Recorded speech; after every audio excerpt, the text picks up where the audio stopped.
요즘 자영업자 힘들다는 소리 참 여기저기서 많이 들리죠. 유명인도 예외는 아닙니다. 천만 유튜버 쯔양도 폐업 소식을 전해 충격을 안겼어요. 코로나 때 정말 힘든 시간을 보냈는데 요즘은 코로나 때보다 더 힘들다. 자영업자는 무슨 완전히 타영업자 아니냐? 이런 얘기들이 나옵니다. 임대료 올랐죠. 인건비 올랐죠. 재료값 올랐고요. 배달 수수료도 올랐어요.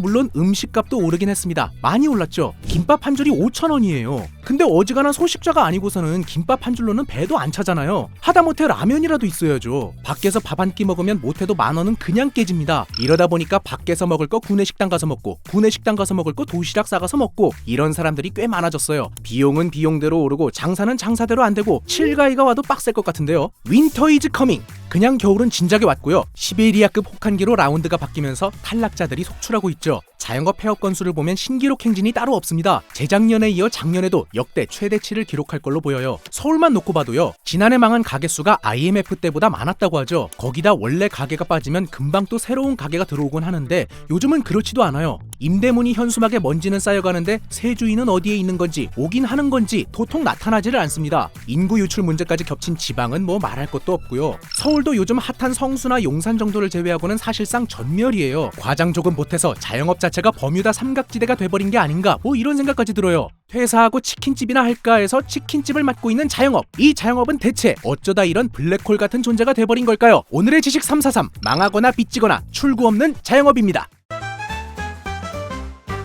일단 내수가 박살이 났죠. 정부에서 지난해 상반기만 해도 내수 회복 조짐이 보인다 이렇게 말을 했거든요. 그런데 이번에 표현이 좀 달라졌어요. 내수 회복이 지연되고 있다 이렇게 말을 한 거예요. 더군다나 원래 외식업 같은 경우에는 연말 연초 특수라도 느렸는데 올해는 그마저도 없었죠. 실제로 장사를 하고 계신 분들한테 물었더니 10명 중 8명이 매출이 줄었다고 답했대요. 그냥 살짝 줄어든 정도가 아니라요. 30%, 50% 혹은 그 이상 이렇게 훅 떨어졌다고 하거든요. 연말 연초 버프를 받아도 간당간당할 판에 본전치기조차 못한 거예요. 직장인으로 치면 성과급만 보고 죽을 등 살등 버텼는데 성과급은커녕 쥐꼬리만한 기본급까지 삭감된 그런 상황인 거죠. 소비 심리도 꽁꽁 얼어붙었습니다. 지난해 12월 소비자 심리지수가 88.4를 기록했는데 코로나 이후 최대 낙폭이래요. 이후로 야금야금 회복이 되고 있긴 한데 계엄 이전 수준까지 올라오지는 못하고 있어요. 이러다 보니까 지난 설 연휴 같은 경우에는 정부에서 샌드위치처럼 끼어있던 월요일을 임시공휴일로 지정하기도 했죠. 임시공휴일 지정이 나름 내수 진작에 효과가 직방이다 보니까 치트키를 쓴 거예요. 원래 같으면 효과가 있는 게 맞긴 합니다. 실제로 민간 연구소 자료이긴 하지만 그 효과가 수치로도 확인이 된 게 있어요.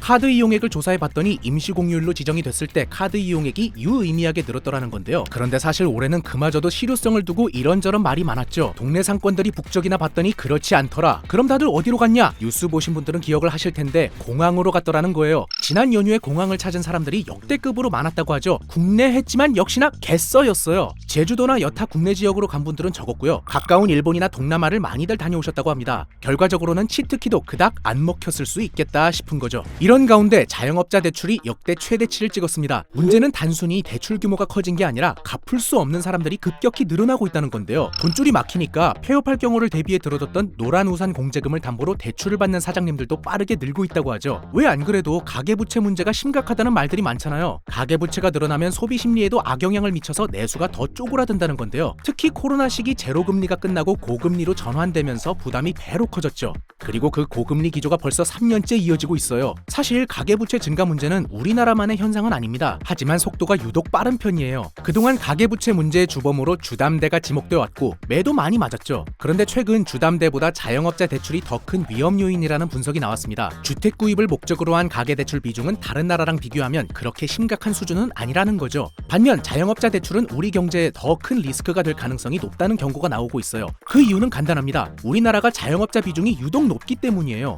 우리나라가 참 특이한 게 땅덩어리는 코딱지만한데 자영업자가 그렇게 많아요. 비임금 근로자 비율이 일본이나 미국보다 2~3배나 높습니다. 자영업자 비중이 우리보다 높은 나라? 개도국이나 관광국들 말곤 없어요. 자영업자 대출이 국내 가계대출에서 차지하는 비율은 20% 정도 되는데 겉보기엔 크지 않아 보이죠. 문제는 대출을 갚을 능력이 없는 점주들이 빠르게 늘어나고 있다는 거예요. 연소득 1200만 원 이하인 자영업자 수가 코로나 이전에는 610만 명이었는데 재작년에는 900만 명을 넘겼다고 해요. 자영업자 4명 중 3명은 한 달 수입이 100만 원도 채 안 된다는 거예요. 1인 가구 기준 최저 생계비에도 못 미치는 금액인데 대출을 감당할 수 있을 리가 없겠죠. 게다가 이 이자 굴러가는 게 정말 무섭잖아요. 정말 순식간에 눈덩이처럼 불어나 버려요. 실제로 연체자 수는 1년 새 40%가 증가했고 이분들이 보유한 대출금도 같은 기간 37% 늘었다고 해요. 은행들도 손을 놓고 있을 수만은 없겠죠. 대형 은행들을 중심으로 자영업자 대출 관리에 나섰고 그 결과 추가 대출은 막히고 금리는 더 높아졌어요. 장사를 뭐 땅 파서 하는 거 아니잖아요. 그나마 대출로 연명을 해오던 건데 한마디로 갚지도 빌리지도 못하는 처지에 갇혀버린 거예요. 그런데 자영업자의 연령대를 보면 50대 이상이 거의 절반을 차지합니다. 초고령 사회로 접어든 일본과 비교해도 높은 수준이에요. 특히 이 고령 자영업자 수가 계속 증가하는 추세인데요. 왜 이런가 봤더니 은퇴 후 창업이 하나의 공식처럼 자리를 잡아버렸다는 거죠. 실제로 60대 이상 사장님 10명 중 6명은 장사를 시작하기 전에는 직장인이었다고 해요.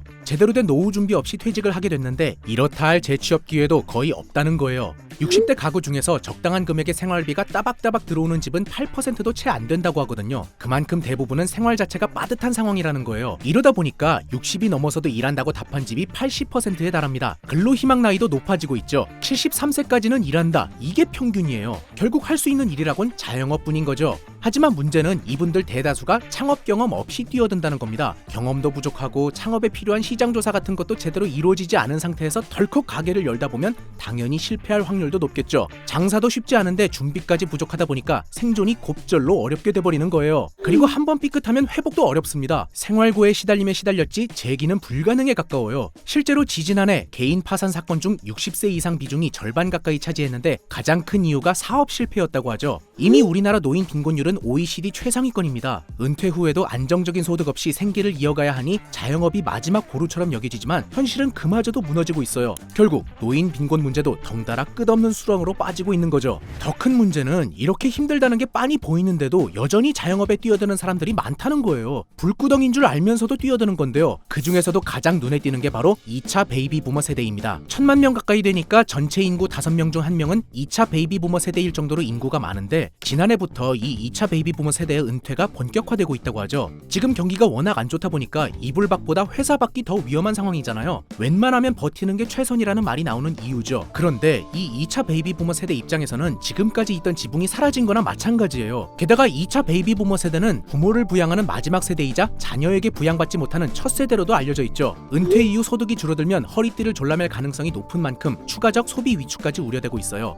이러다 보니 경제 충격도 1차 베이비 부머 은퇴 때보다 더 클 걸로 예상이 되고 있죠. 출산율은 낮고 사회는 이미 초고령화에 접어들면서 성장 동력도 훅 꺾였어요. 받쳐줄 내수도 없는 상태고요. 특히나 이분들은 그 앞세대인 1차 베이비 부머 세대 때보다 교육 수준이 높다 보니까 안 그래도 중장년층 재취업이 쉽지 않은데 일자리 미스매치까지 겹칠 가능성이 큽니다. 내수는 더 쪼그라드는데 이걸 감수하고서라도 자영업에 뛰어드는 사람이 많아질 거란 전망이 나올 수밖에 없는 이유죠. 그렇다고 솟아날 구멍이 아예 없냐? 그건 또 아닌 게요. 앞서 말씀드렸듯 2차 베이비 부머의 경우 이전보다 교육 수준도 높고 IT 활용 능력도 양호합니다. 이런 점에서 자영업 양상이 이전과는 또 다를 수 있다. 어떤 질적 향상을 이뤄낼 수 있다. 이런 기대감도 있긴 합니다. 하지만 지금처럼 경기가 나쁜 상황에서는 신중한 접근이 반드시 필요하겠죠.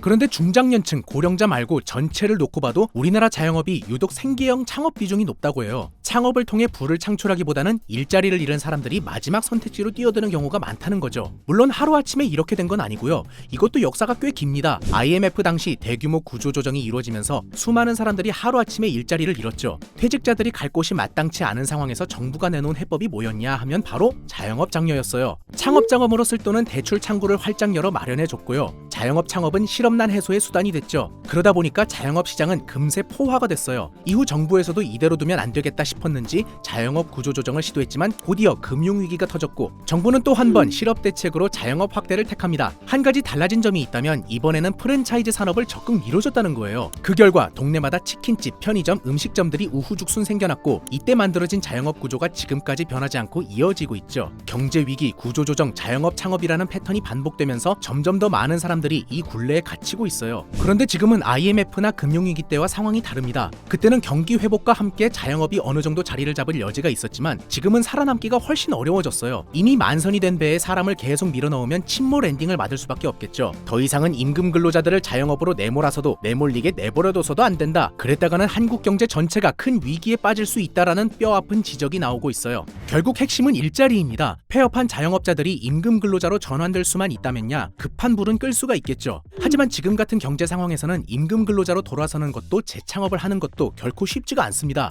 전문가들이 공통적으로 하는 얘기는 자영업 구조조정이 필요한 시점인 건 맞지만 소프트 랜딩이 필수적이라는 거예요. 정부도 가만히 있었던 건 아닙니다. 매번 이런 식의 이야기가 나올 때마다 다양한 대책들을 내놓았죠. 하지만 전기요금이나 배달비 지원, 대출 만기 연장 같은 금융 지원책들에 머물러 있어요. 의미가 아예 없진 않죠. 하지만 임시방편에 불과하다는 비판이 많습니다. 자영업 위기의 핵심은 오랜 시간 쌓여온 구조적 문제에 있는데 정부 대책에는 이런 본질적인 문제를 해결할 장기 플랜이 빠져 있다는 거예요. 그리고 이런 대책은 자영업자들의 자립성을 낮출 수도 있어요. 자영업자 10명 중 9명이 생계형 창업자라고 해서 이분들이 전부 한계자 영업자인 건 아니거든요. 한계 사업자들에게는 최대한 퇴로를 열어주고 그 외 사업자들은 경쟁력을 키울 수 있도록 인센티브를 제공해야 한다. 전문가들은 이렇게 조언하고 있어요. 물론 개인의 인식 변화도 중요합니다. 왜 우리 생각해보면 취업하려고 토익 시험 하나 보는데도 박 터지게 공부하잖아요. 심지어 토익 시험은 기껏해야 응시료에 학원비 정도가 들지만 자영업은 평균 창업 비용이 1억이에요. 자영업을 꼭 해야겠다면 주식원금 1억을 굴린다고 생각해보시면 좋을 것 같아요. 1억을 아무 주식에나 덥석 몰빵하진 않듯이 자영업에서도 철저한 준비는 기본 중의 기본입니다. 그런데 일부 정부 정책은 자영업자들의 현실과 엇박자를 보이기도 하는 게요. 인건비라도 줄여볼까 하는 마음에 키오스크를 도입한 가게들 많죠. 그런데 지난 1월 28일부터 베리어 프리 키오스크 도입이 의무화됐어요. 베리어 프리 키오스크, 취지는 좋죠.